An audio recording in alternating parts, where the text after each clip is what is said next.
Good morning.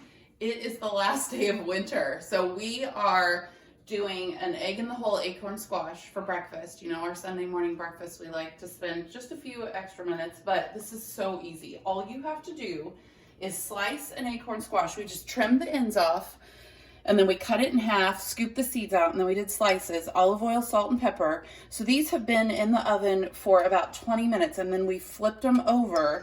And the next thing you're gonna do is, we're just gonna do two this morning, but you're gonna crack an egg in the hole, and it's okay if it runs over just a little.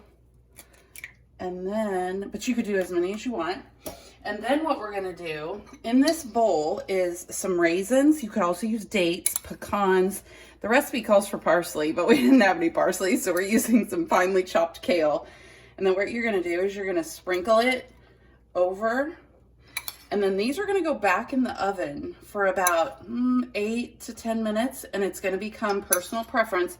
Then what we do with the rest of the topping is we just divide it up among all the others, and it's just gonna add extra flavor to all of them. So you can, this little guy's gonna be short. Okay, so it's gonna go back in the oven for, we're gonna start with 8 minutes and then check it and go from there. Okay, we just got these out of the oven. This was 8 minutes. So now what we're gonna do is, I'm making a mess.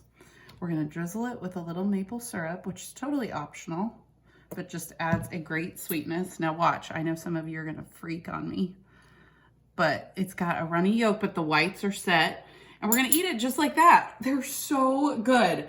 So we are going to savor our last acorn squash until the fall, and we will see you back at lunchtime.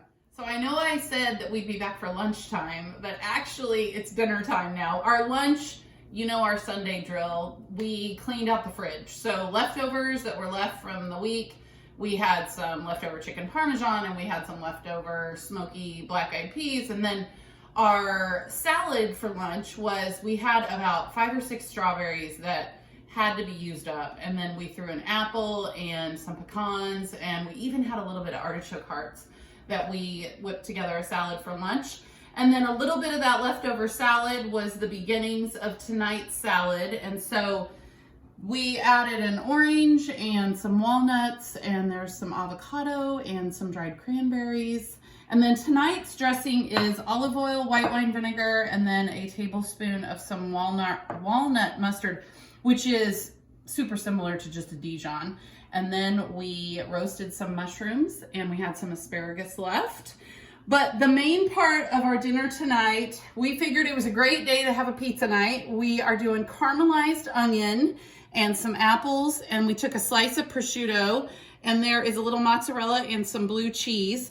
And then what we're gonna do, so after we cooked this in the oven, we pre-baked the crust for about 5 minutes. And then this is a aged balsamic. So we're gonna put that on there. And then the recipe calls for a little bit of arugula, so we're gonna use some Swiss chard, just kind of finely chopped, and top that on it. And that is dinner tonight, and it is a great day to be a K-State Wildcat fan. So we hope you all had a great weekend, and we will see you tomorrow.